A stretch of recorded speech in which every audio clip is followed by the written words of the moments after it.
But you're writing from a woman's point of view, and you're writing about principal characters who are generally women.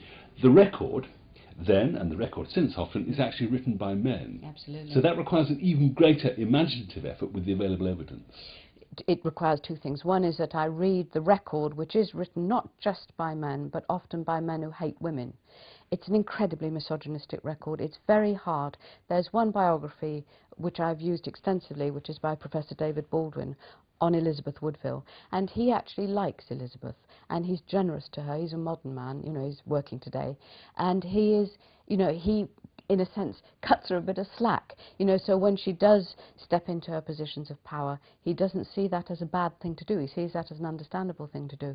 If you read the Victorians on Elizabeth Woodville, or you read the Tudors on Elizabeth Woodville, it's a story about a woman who is probably a witch, who perhaps, you know, seduced her husband unfairly using witchcraft, whose power, whose craze for power took him to, you know, disaster, and who almost rightly lost her children. I mean, it's a very, very judgmental, pejorative history.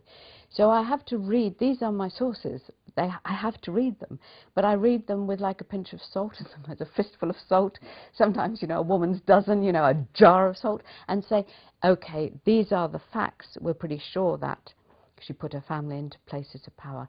But then part of the creation of the fiction is I sit in her shoes, as it were, and I go, if I had been her, would I have put my family into power? Or would I have done, as these historians seem to think I ought to do, would I have sat meekly by and let other people influence the king and let other people be guardians for my sons? No. I have to protect my family, I have to protect myself, I want to protect the king. The best way I can do this is by getting the power in my hands and out to my kinsfolk. This is, you know, makes sense. It makes sense for her as a political being.